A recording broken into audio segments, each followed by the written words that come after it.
Meus queridos irmãos, esse texto bíblico ele é muito apropriado e desafiador para o jovem crente.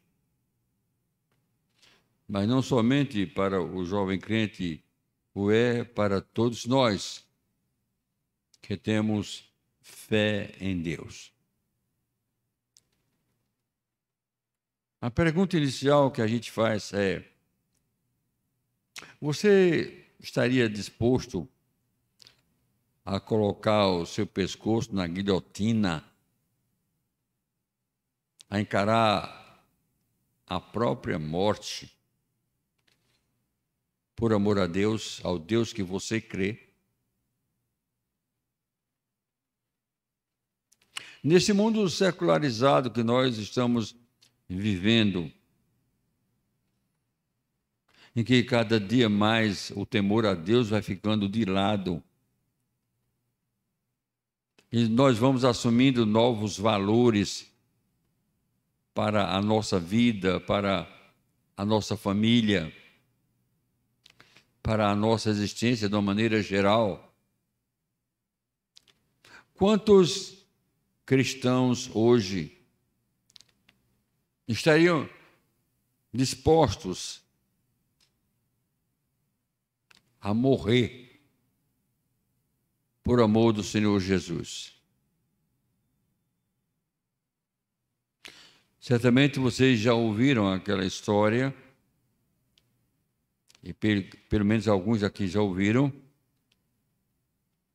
que num país em que o evangelho era proibido ser pregado, um grupo de crentes estava orando numa sala, logicamente escondido, mas chega um soldado armado, invade o local e aponta a arma para as pessoas, para aquele pequeno grupo que estava ali, e disse: quem de fato está pronto agora a ser fuzilado por amor a este Deus que vocês estão aqui adorando? Quem estiver disposto, vá para aquele canto ali, e apontou o lugar. Aí conta-se que alguns, não todos, mas alguns foram. Aí ele insistiu: vocês estão dispostos mesmo a serem fuzilados, a serem mortos agora, por amor a esse Deus que vocês estão adorando? E aquele pequeno grupo, do pequeno grupo, um grupo menor, disse: pode atirar. Nós estamos mortos, estamos prontos a morrer pela nossa fé. Diz que aqui conta-se aquele soldado mandou as demais pessoas saírem, liberou todas elas, ficou só com aquele pequeno grupo.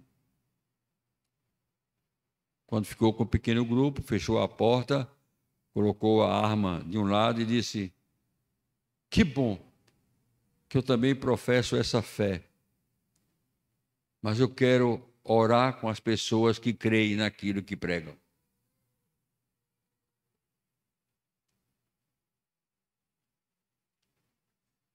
Quantos aqui estariam dispostos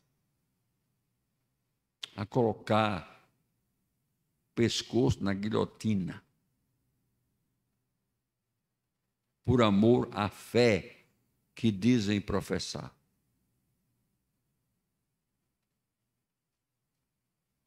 Talvez alguns aqui digam: eu estou, ou eu estaria disposto. E na hora desistisse. E talvez alguns dissessem: agora, nesse momento, eu temeria muito, mas na hora Deus daria a força, a coragem, o ânimo, a fé, e a pessoa encararia esse momento. O que é que tem a ver com o texto que nós lemos tem tudo a ver. Tem tudo a ver. Aqui é um relato bonito, especialmente quando traduzido para a nossa língua portuguesa. A leitura flui de uma maneira maravilhosa. A gente se transporta um pouco para aquele momento. E fica até, quem sabe, pensando como foi aquele diálogo ou aqueles diálogos com aquela situação. Mas eu queria colocar aqui, meus irmãos, algumas lições que são preciosas para nós, algumas especialmente para os jovens e as demais para todos nós. Me chama a atenção, por exemplo, quando o texto bíblico disse o rei a Aspenaz, chefe dos seus eunucos, que trouxesse alguns dos filhos de Israel, tanto da linhagem real como dos nobres. Que tipo de jovens? Jovens sem nenhum defeito, de boa aparência. Nós vivemos hoje, principalmente, na cultura da beleza, do belo. Há um escritor que ressalta muito isso e diz: nós não temos procurado descobrir na Bíblia a beleza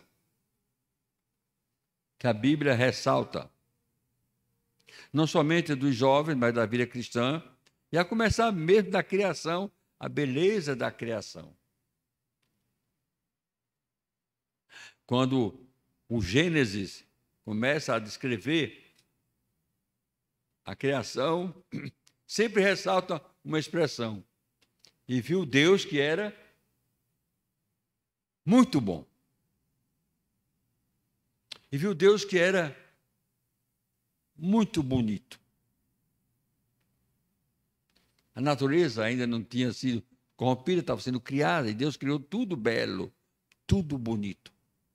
Mas existem muitas coisas na Bíblia que ressaltam a beleza.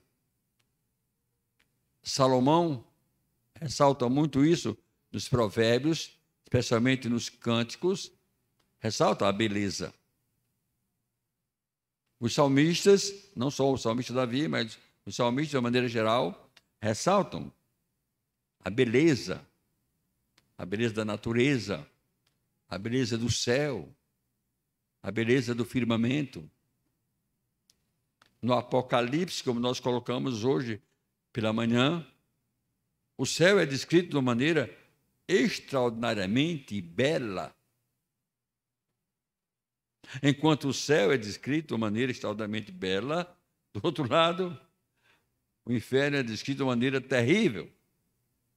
Parece que a ideia é mesmo fazer medo de um lado e colocar em nosso coração, em nossa mente, o desejo de ir para o outro lado. A beleza muda de cultura para cultura. Por exemplo, a palavra hebraica, Miriam, que vai dar Maria, dá aquela ideia de que a beleza, mas a beleza não era a beleza de Gisele Bündchen, aquela que não tem uma grama de gordura. É ao contrário. É a mulher cheinha, rechonchudinha, né? Gordinha, não muito gorda, mas gordinha. Porque isso dá a ideia de prosperidade, e na época era que falava de beleza. O belo era assim. Em algumas culturas, o belo é assim. Nós hoje cultuamos o belo diferente. A febre das academias, a febre dos exercícios, a febre das pessoas que passam até fome. Passam até fome.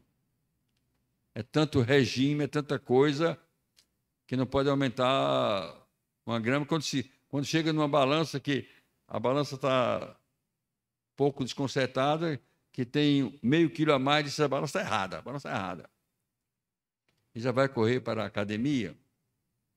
É a cultura do belo. E por causa dessa cultura, nós temos deixado de lado o que é verdadeiramente belo, o que é verdadeiramente bonito. Mas veja, o belo você pode melhorar. Mas tem gente que não tem como melhorar. Tem gente que é tão feio que morrendo não tem flor que enfeite. E aí não tem jeito. Não tem jeito. E se for para a academia, piora. Piora. Mas é para assistir no palácio do rei. Então tem que ser jovens bonitos. O texto diz aqui: jovens sem nenhum defeito, de boa aparência. Aqui, originariamente, eles não podiam fazer muita coisa, aqueles que eram feios. Mas havia o outro lado. Instruídos em toda a sabedoria, doutos em ciência, versados no conhecimento, e que fossem competentes para assistirem no palácio do rei e lhes ensinasse a cultura e a língua dos caldeus. Essa outra parte, que não deixa de ser belo, depende muito de cada um. Hoje foi um dia de concurso, mais um dia de concurso, em que você vai enfrentar milhares de pessoas. Eu tenho um colega, pastor, já está aposentado, que ele foi fazer o concurso para a medicina, e quando chegou em casa, naquela época, a concorrência não era tão grande, mas chegou em casa desanimado, e o pai disse: por que você está desanimado? Ele disse: porque a concorrência são 1.000, naquela época, ou 2.000, para 100 vagas. Aí o pai olhou para ele e disse: de quantas vagas você precisa? Ele disse: eu só preciso de uma. Disse: então tem muitas outras sobrando. Vai em busca da sua. Mas você, para conquistar, tem que lutar, tem que trabalhar, tem que estudar. Para algumas coisas específicas, você tem que ter essas qualidades aqui. E essas qualidades você adquire. Nós adquirimos. Por que eu estou sublinhando essa parte aqui, meus irmãos? Porque nós temos que nos preparar, porque nós não sabemos onde Deus vai nos colocar. Quando os jovens se prepararam, eles jamais poderiam pensar que Deus ia colocá-los justamente naquela situação, no palácio de uma outra cultura. E essas qualidades deles eram muito importantes, e por isso eles foram escolhidos. Isso serve para todos nós. Cada dia, cada momento. Nós precisamos melhorar. Na vida cristã também é assim. Nós não podemos nos acomodar. Há uma coisa que está me incomodando já de algum tempo. E o que é que está me incomodando tanto? É a acomodação, de uma maneira geral, dos cristãos. Do que chama-se evangelicalismo brasileiro, por exemplo. Já que nós não podemos fazer uma análise criteriosa do evangelicalismo mundial. Quem sou eu para entender essa questão da evangelização americana?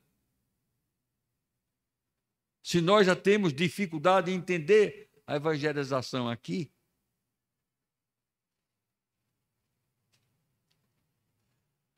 nós estamos acomodados. De hoje a outro, se Deus quiser, nós estaremos comemorando 57 anos de organização desta igreja. O trabalho presbiteriano em Olinda começou por aqui. Cresceu, cresceu. Mas poderia ter crescido muito mais. Muito mais. Como era isso aqui, Olinda, há 57 anos, e quem é Olinda hoje? Como era a população de Olinda há 57 anos, qual é a população de Olinda hoje? Nós não temos acompanhado este crescimento. Em absoluto. Então, na vida cristã, nós não temos nos preparado. Como na vida secular, temos que nos preparar. Eu vejo e parabenizo a vocês, jovens, especialmente a vocês, jovens. Todos vocês. Que não param de estudar e de fazer cursos e mais cursos e mais cursos. E na hora que parar, outros passam à frente. Outros passam à frente. Mas não existe essa mesma garra, essa mesma disposição, esse mesmo desejo na vida cristã. E mesmo que haja cursos, e eu conheço algumas igrejas que trabalham em cima de cursos, de 3 meses eles fazem um curso especial. Aprendem, mas não praticam. Jesus primeiro ensinou. Notem, Jesus primeiro ensinou. Depois ele ensinou aos discípulos como fazer. Ele fez primeiro. Primeiro ele fez. Fez e ensinou. Ele fez, depois ensinou os discípulos a fazer. E depois ele disse aos discípulos, agora vocês façam. Ou seja, já mostrei a vocês como deve fazer. Ensinei a vocês. Agora vocês saiam fazendo. Conta-se, é apenas uma história que alguém inventou. Que quando Jesus chegou, foi assunto aos céus, na ascensão, um arcanjo teria se dirigido a ele e disse, mestre, como foi a tua missão? E Jesus disse, completei minha missão. Aí contou como foi todo o plano, concluindo, dizendo, morri numa cruz por todos, ensinei um grupo, assustei, mas eu deixei um grupo de pessoas preparadas para continuar a missão. Ao que o arcanjo queria perguntar, Senhor, e se eles falharem? E Jesus teria dito, eles não podem falhar. A igreja de Deus não pode falhar.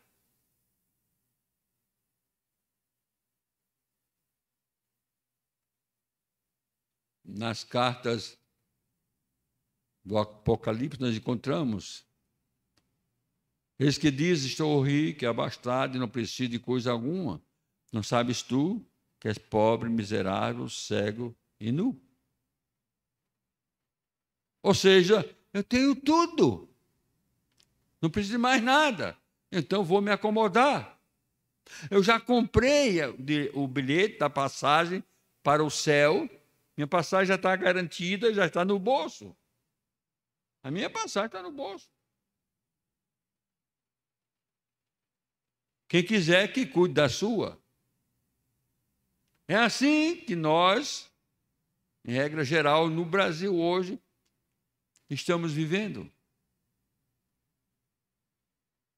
A gente vai para algumas igrejas que são grandes igrejas,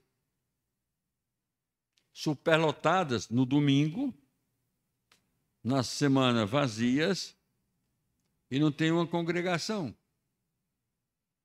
Não tem um ponto avançado de evangelização, não tem. É tudo centralizado. É o inverso da mensagem proclamada pelo Senhor Jesus, do ide e pregai. Sai de Jerusalém, vai pregar e não fique em Jerusalém. Nós estamos vivendo hoje algumas igrejas tipo Jerusalém, ficando só em Jerusalém. Então, o que eu quero tirar desse texto aqui, desse versículo aqui, é que nós estamos nos preparando muito, e parabéns para aqueles que se preparam para a vida secular, para a competição da vida secular, tentando encontrar um lugar ao sol. Se você não fizer isso, você fica para trás. Por que nós não pegamos aí, essa mesma garra, essa gana, e trazemos para cá, para a vida espiritual? A partir de nós mesmos. A pergunta é: você está satisfeito com a sua vida espiritual?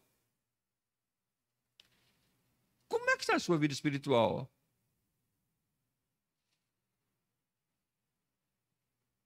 Talvez naqueles velhos exemplos, tanto que nós às vezes ouvimos, da irmãzinha que, pastor, chegou, pastor, leia a Bíblia aqui para mim, porque eu perdi meus óculos, aí não estou conseguindo ler a Bíblia. Aí o pastor, cadê a sua Bíblia? Está ali. Pega a Bíblia, mas seus óculos estão aqui dentro da Bíblia, irmão. Ela perdeu os óculos também dentro da Bíblia e nunca mais procurou a Bíblia. Outras tantas ilustrações que nós conhecemos de pessoas, de pais, tal, que deixaram cheques especiais dentro da Bíblia, para que se um dia o filho fosse ler, até no dia que o filho, passando uma aflição muito grande, foi ler a Bíblia e encontrou um cheque que o pai deixou. Mas não é por isso que você deve ler a sua Bíblia, não, viu? Porque hoje nem cheque a gente usa mais. E se for cartão de crédito, você tem que deixar senha e uma série de coisas. Não é por aí.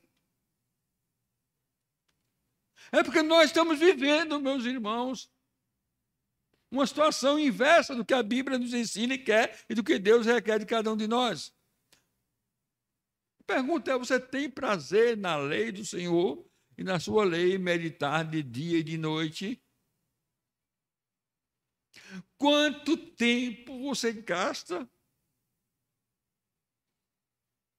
por semana nos seus aplicativos no telefone? Quanto tempo?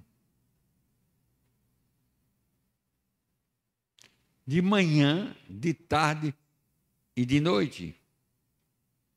Nos aplicativos. Ah, sim. Nesse aplicativo também tem a Bíblia. Não é? Eu tenho no meu celular Bíblia. E acho que a maioria das pessoas aí tem. Mas você lê a Bíblia? Hoje, enquanto nós fomos almoçar ali, só eu e minha irmã estávamos em casa, hoje vamos ali almoçar no shopping. Enquanto ela ficou no shopping, vendo algumas coisas, comprando não, só olhando. Eu fui para o carro, aí quando chegou, ela disse: demorou um pouquinho. Eu disse: não, e motorista tem que esperar mesmo. Motorista de madame tem que esperar. Mas, eu estava trabalhando.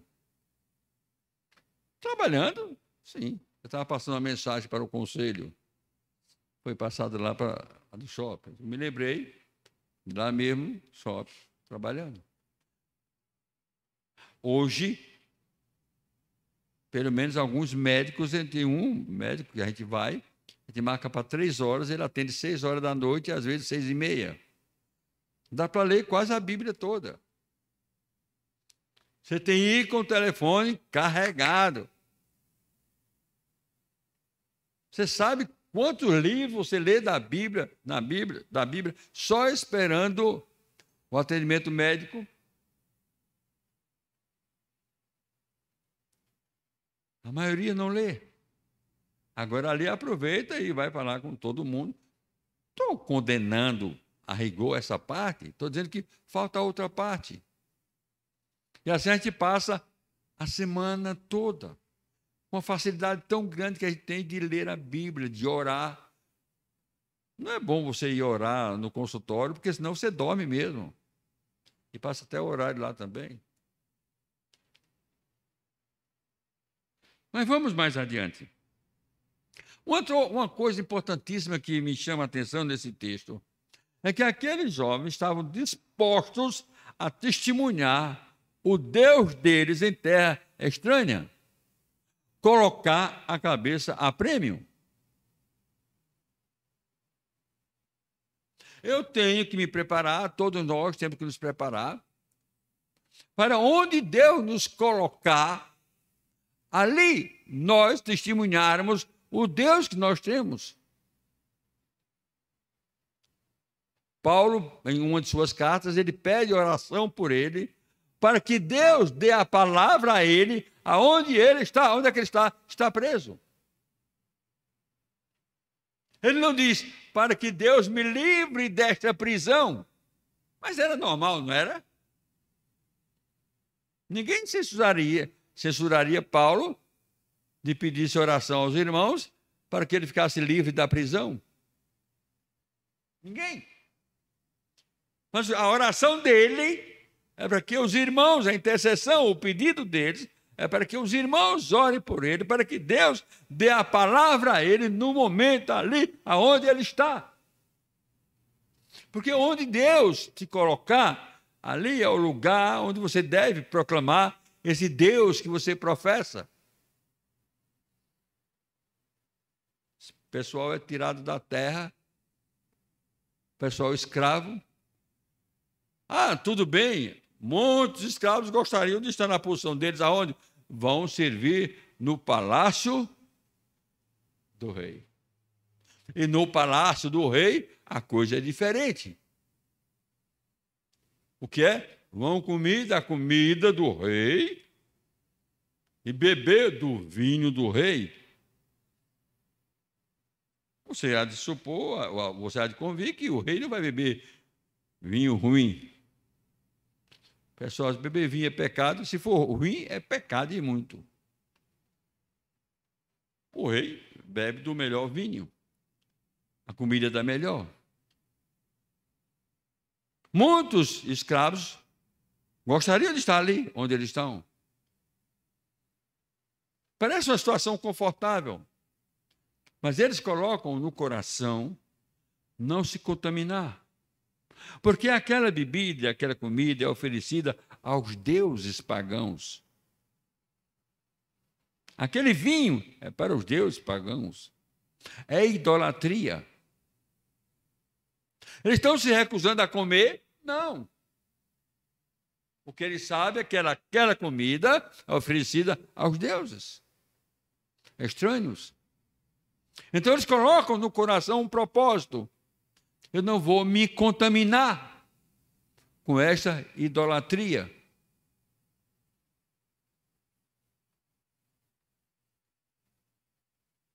O problema não é o quanto eu vou me contaminar, porque pouco importa onde a corda quebra. Pouco importa. Se vai ser no meio, no início, o animal está solto do mesmo jeito. Eu tenho um propósito, eu tenho um Deus, e vou professar esse meu Deus aonde eu estiver. Aonde eu estiver. E Deus me colocou em tais e tais lugares, é justamente aí que eu vou professar o meu Deus. Mas isso implicaria para eles muita coisa. Há um diálogo muito bonito com ele, com o chefe da cozinha, com o masterchef, né? Está lá com o masterchef. Não, nós não queremos. Mas eu tenho que obedecer. Está certo? Cozinheiro-chefe está certo. Eu não posso abrir mão, que isso é ordem do rei. Eu tenho que cumprir. O que vai acontecer com vocês depois?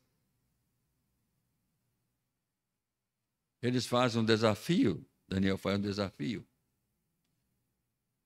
Na Bíblia nós vemos outros desafios. Nós vimos outros desafios. Um que me vem à mente rapidamente aqui é o desafio de Elias, dos 400 profetas de Baal. Vamos ver quem pode fazer?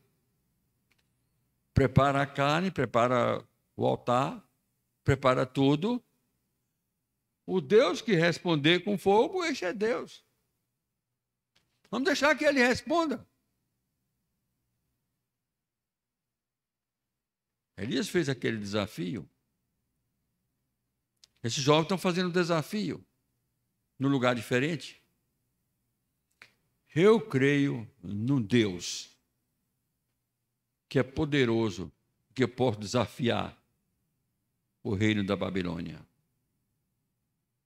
Você faria isso? Fosse você jovem, ou adulto, ou já mesmo ancião, você faria isso? Você faria como um dos pais da igreja, colocar a cabeça a prêmio, ser colocado para morrer na fogueira? Não, é muito simples. Simples. Você pega um pouquinho de incenso, e coloca no altar e diz: salve César. Pronto. Você volta para a sua igreja, continua fazendo seu trabalho normalmente, pregando o seu Deus e sua fé. Você se salva. Você salva a sua vida. Você salva a sua vida. Faça isso. Pega um pouquinho de incenso e diga: salve César. Pronto. Mas aquilo significa negar a fé. E aquele homem dizer: há mais de 80 anos eu sirvo ao meu Senhor e Cristo, ele nunca me negou. Se eu o negar agora, ele me negará no último dia diante do Pai. Então, acende a fogueira. Acendeu a fogueira e ele morreu queimado. Isto é fé? É. Você estaria disposto a isso? Não sei. Você está desafiando? Parece uma coisa simples, mas não. Eu estou desafiando. Prova. Prova. De vez em quando nós encontramos essa expressão na Bíblia: provai e vede que o Senhor é Deus. Quando Malaquias fala, por exemplo, sobre o dízimo, esse provai. Prova ao Senhor. Faça uma prova com Deus. Isso, meus irmãos, é fé. Isso é fé. Mas para isso, nós precisamos estar em comunhão com Deus. Para isso, nós temos que estar convictos do valor que tem a vida eterna e que tem o nosso Deus em nossa vida. Se você fizer um estudo criterioso sobre tanatologia, que é o estudo sobre a morte, talvez você perca até a sua fé. Por isso é aconselhável que muitos nem façam. Uma das coisas mais admiráveis que eu acho é o médico. Os médicos, os enfermeiros, que fazem um estudo acurado sobre isso, da destruição do corpo e tudo, e ainda crê em Deus, que tudo se acaba aqui, mas que existe uma vida eterna. Os desafios da fé.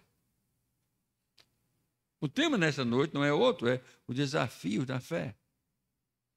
Como nós somos desafiados diariamente, aonde estivermos, nas coisas mais simples, nas atitudes mais simples, até daquelas mais complexas, como nós somos desafiados a mostrar a fé que temos e que existe um Deus vivo e verdadeiro que está cuidando de nós. Uma das coisas que mais me admira, por exemplo, nessa história toda de Daniel e seus companheiros, é quando eles desafiam mesmo. Ah, você não está adorando a imagem que eu fiz? Não. Estamos não. Vocês vão ser mortos? Sim. Se o nosso Deus quiser nos livrar, é assim que eles dizem. Se o nosso Deus quiser nos livrar, Ele nos livrará. Mas se Ele não nos livrar, vê lá o texto. Nem mesmo assim nós nos curvaremos.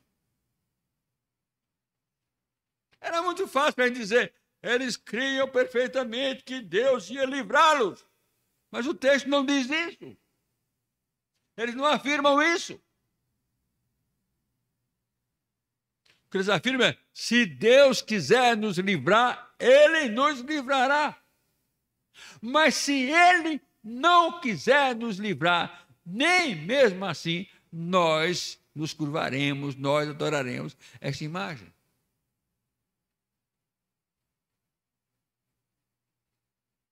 Há momentos na vida que você não tem certeza que Deus vai resolver como você gostaria que Ele resolvesse. Assim era muito bom. Assim era maravilhoso. Às vezes você tem que passar pela provação, pelo fogo. Às vezes você precisa, ser jogado na parede, moído, feito um papel molhado, rasgado, e você cair.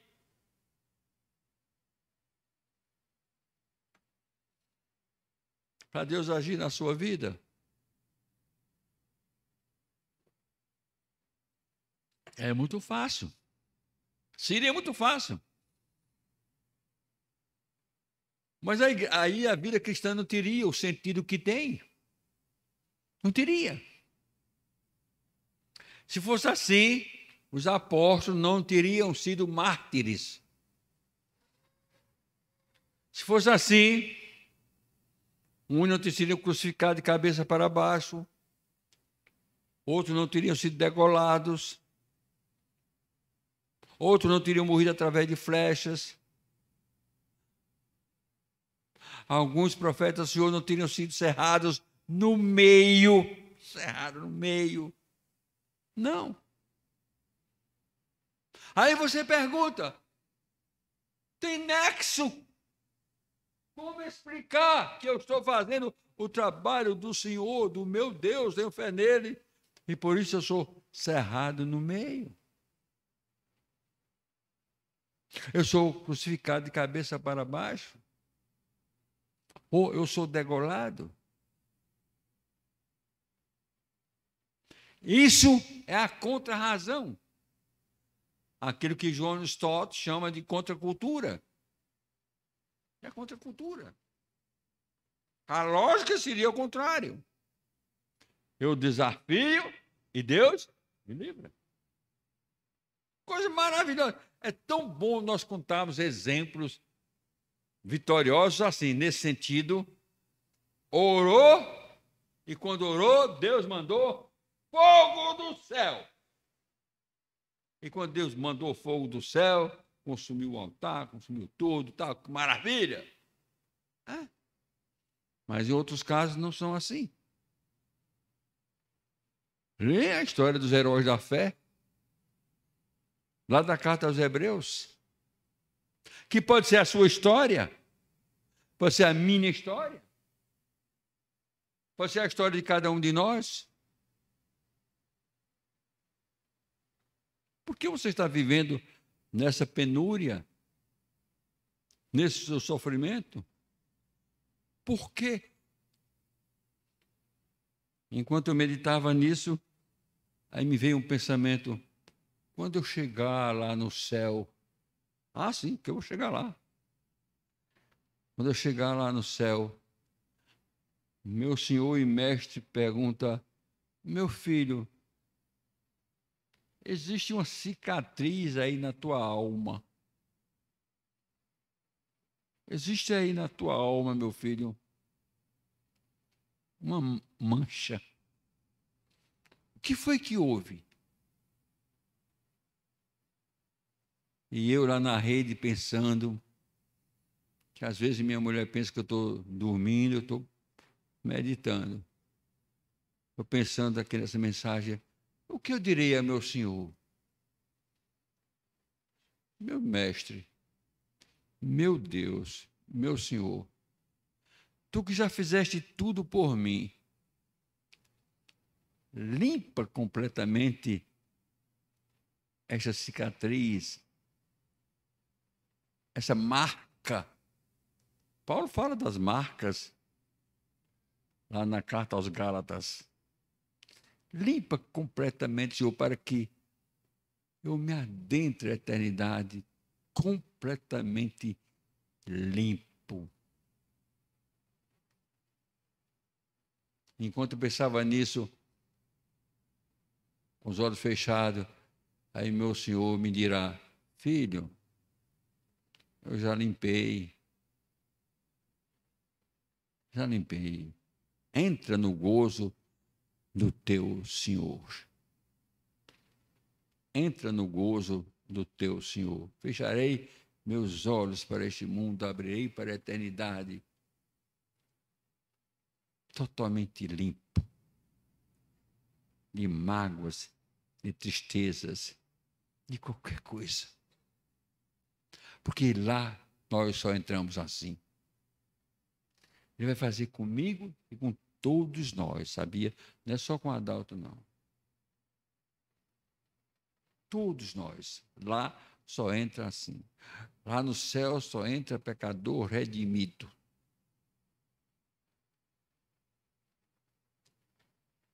Ah, meus irmãos,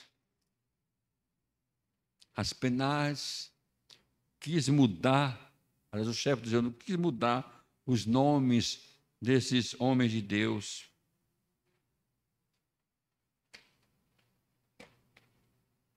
Daniel, Deus é o meu juiz. Não, isso era o seu nome. É o seu nome. Aqui não. Aqui o seu nome vai ser Belsazar, o tesouro do Deus Bel, que é o Deus daqui. O problema aqui é a culturação. Você tem que pegar a cultura dos caldeus aqui. Ananias, o Senhor tem sido bom. Bom para mim. Tudo bem, vou mudar o seu nome. E aqui você vai ter um nome diferente, numa cultura totalmente diferente. Sadraque, que o Senhor nos preserve do mal. Azarias, o Senhor é o meu ajudador. Não. Um nome que não é muito bonito, não. Abnego, né?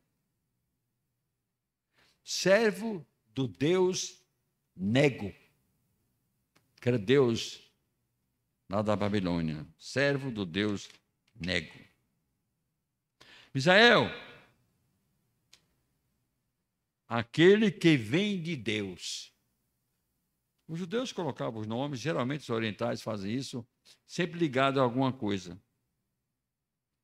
Não, o seu nome vai ser Mesaque, aquele que pertence à deusa Xexeres. Vocês vão pertencer aos deuses aqui da Babilônia. Vocês vão ser servos dos deuses da Babilônia. Esqueçam-se do Deus de vocês. Esqueçam da religião de vocês. Esqueçam da fé de vocês. Vocês vão passar 3 anos aqui no palácio, 3 anos, aprendendo a cultura aqui, aprendendo tudo. Vocês vão se aculturar de tal forma que vocês vão esquecer tudo de lá. Vocês vão ser aqui como os babilônicos. Não. Esquecer de Deus, jamais. Esquecer meu Deus, jamais. Pode ser 3 anos ou a vida toda, mas eu não esquecerei do meu Deus. Qual é o Deus que você crê? Que tipo de Deus você crê? Qual é o tamanho da sua fé, meu irmão? Qual é o tamanho da sua fé? Essa fé que, por qualquer coisa, nós estamos, parece que, perdendo-a. Qualquer coisa está atrapalhando o nosso relacionamento. Qualquer coisa perde o nosso ânimo. O Senhor Deus em nossa casa, em nosso lar. Estou falando em tese, por amor de Deus, não estou aqui falando A, B, que eu não conheço os lares de ninguém aqui, não vivo na casa de ninguém. Não vivo na casa de ninguém, os irmãos sabem disso.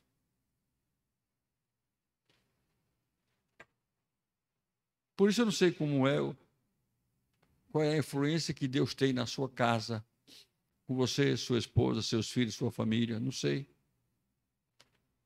Mas eu espero que Ele mande, Ele seja o Senhor da sua casa. E o Senhor é aquele que manda. O Senhor é aquele que manda. Que o Senhor Deus seja aquele que mande na sua casa, que mande na sua vida. Que cada ato da sua vida seja para a glória de Deus. Quer comais, quer bebais, quer façais qualquer outra coisa, fazer tudo para a glória de Deus. E você sabe o que significa aquela expressão, quer comais, quer façais qualquer outra coisa? Sabe o que significa aquela expressão, quer façais qualquer outra coisa? Sabe? Eu vou explicar a vocês. Que façais qualquer outra coisa. Está explicado. Não significa nada mais nem nada menos. Quer façais qualquer outra coisa, fazer tudo para a glória de Deus. Na sua casa, deve ser assim. Na sua família, deve ser assim. No seu trabalho, deve ser assim. No seu colégio, deve ser assim. Na sua faculdade, deve ser assim também. Parece coisa simples. Mas quando você estiver dirigindo, tenha cuidado. Porque você pode morrer e pode matar os outros. Então tenha cuidado para fazer para a glória de Deus. Com isso não quer dizer que você vá orar dirigindo, especialmente com os olhos fechados. Não façam isso. Depois você vai dizer, o pastor mandou, enquanto eu estiver dirigindo, orar com os olhos fechados. Não faça isso, não. Mas não perca a comunhão com Deus. Não perca. Não é porque o outro motorista faz uma barbeiragem que você tem que dizer aquelas palavras bonitas com ele. Ou Recife, Olinda, não tem buraco, as ruas não tem, né? Mas pode acontecer. Seu carro alinhado, bonitinho, pronto. Aí, a boca de lobo, pum! E aí você diz, que Deus abençoe o prefeito, a mãe do prefeito e a família do prefeito. Que maravilha, que Deus abençoe. É assim que você diz? Bom, aquilo que você diz eu não sei, mas eu acho que eu nem vou pronunciar aqui. Mas você orar por ele nessa hora vai ser tão difícil, né? Que Deus, aquele prefeito está tão bom, a rua como está assim. Fazei tudo para a glória de Deus. Não é, jovem? Batendo bola. Aquele gosta de bater bola. O outro vem, entra, né? Na tua canela. Ô, meu irmão, glória a Deus. Você faz isso? Você sai atrás deles, eu pegar na virada. Peraí, nossa atitude. nossas atitudes. Aí pensa, você quer ver um crente, um jovem crente, vai ver batendo bola. Aí você vê quando ele é crente. Eu estou colocando tudo isso, meus irmãos, para que nós tenhamos uma vida cristã mais saudável. Aquilo que Deus requer de nós, de cada um de nós. De cada um de nós. Resultado disso aí, diz a Bíblia, então o rei falou com eles, e entre todos não foram achados outros como Daniel, Ananias, Misael, Azarias. Por isso, passaram a assistir diante do rei. Você, meu irmão, minha irmã, meu jovem, você quer assistir diante do rei? Você quer? Você quer viver no palácio assistindo diante do rei? Aqui está a receita. A receita está aqui. A Bíblia é a receita. Para que nós possamos assistir diante do rei. Que Deus fortaleça cada dia mais a nossa fé. Amém.